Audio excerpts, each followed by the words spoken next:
And oh, this is awesome. Let's put this on. Oh shit! Right in the pee.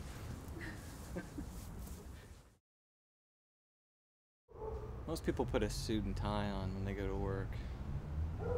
Just because I work from home doesn't mean that I don't need to get, sort of mentally prepared for my work.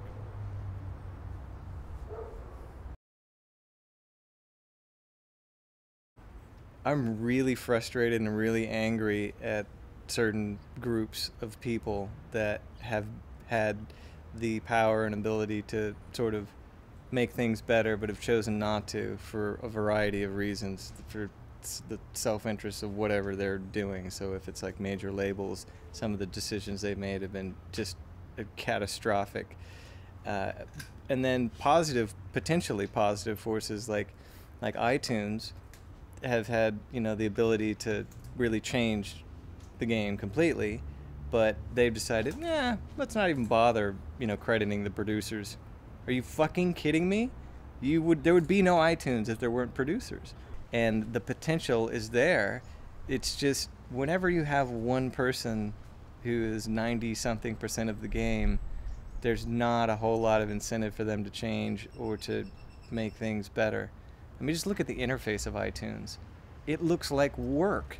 It looks like an Excel spreadsheet. Are you kidding me? Like Apple they're the masters of interface design, but because they were kind of the first ones to do this thing, and no one's really stepped up to the plate to challenge them to make something better, they've got this interface. It's just horrible. I mean, who wants to look at an Excel spreadsheet when I want to enjoy some music right now? Let's open up an Excel spreadsheet and look at some line items. Like, no.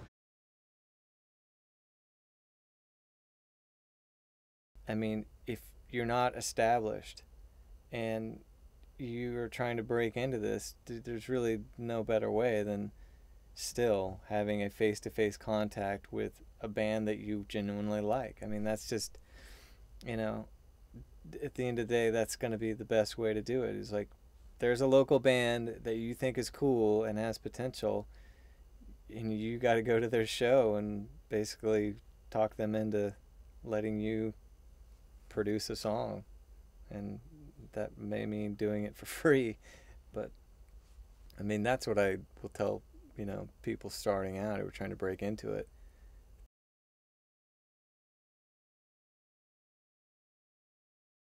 One trick is to just simply in Pro Tools duplicate your bass track and keep your one bass track more or less compressed but not like obliterated, and then on the duplicated track I'll roll off all the low end, and I actually use your tape head plugin, like, is one of my favorites for getting the growl and nastiness in the bass, and jack up the drive really high on that to where it's pretty nasty sounding, and just sort of put it in the mix. And I rarely have it as loud as the lead normal sort of dry bass sound, but it's in there to some degree on damn near every song that I'm working on these days.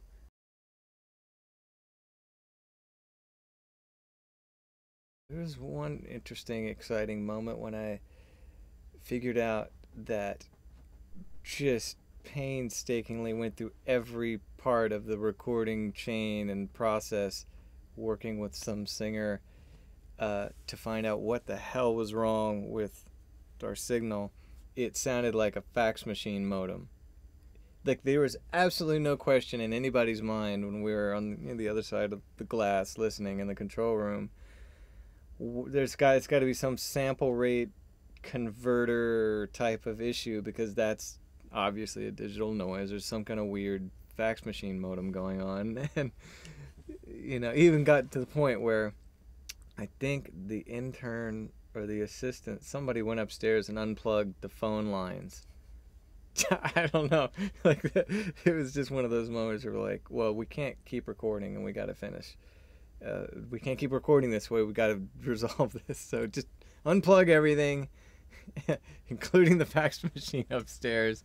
And then I went in and I was like, all right, I'm going to try a third cable, and this is the last cable I'm going to try, because clearly it's not the cable. And when I was going in, he was still singing, and I was like, it's coming out of his mouth that way. He's got a fax machine modem sound.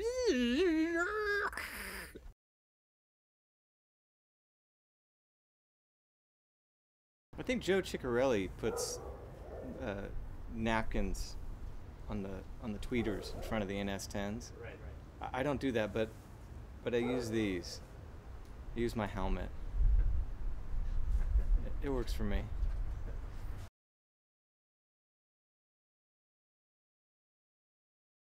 The film is about how the greatest issues of our day, the most important problems that we're facing right now, are all completely interconnected, and they're all connected by the products that we buy. It's like something that nobody is sort of addressing in mainstream media, and very rarely in even alternative media. Well, why are there people being murdered in Darfur? I mean, most people, that question goes in their head when they see a news clip of 20 seconds long about, thousands of people dying in Sudan, and that's it. That's all the news gives them. And next, a water skiing squirrel. Like, what? You can't just leave me with that. You got to explain to me why are these fucking people dying, and try to at least explain why.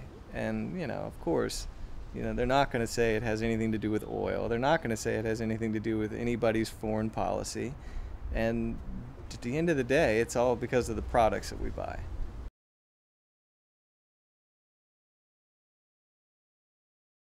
I studied architecture, really spent most of my childhood training to be a professional tennis player.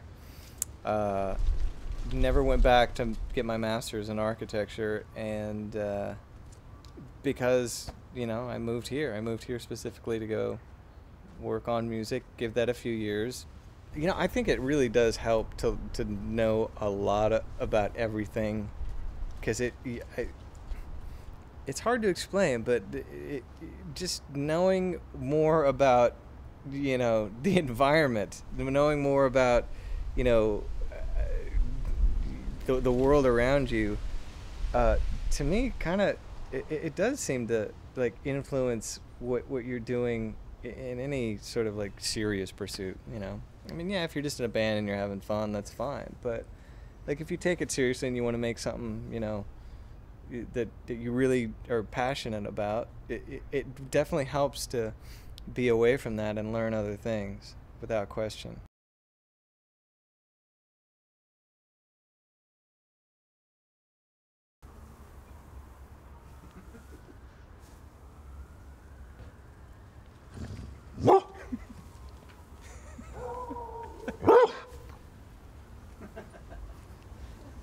He doesn't recognize me. Come here, buddy. I'm sorry. I'm sorry. I'm sorry. I'm sorry. Come here. It's okay. It's me. It's me. Oh, I'm sorry.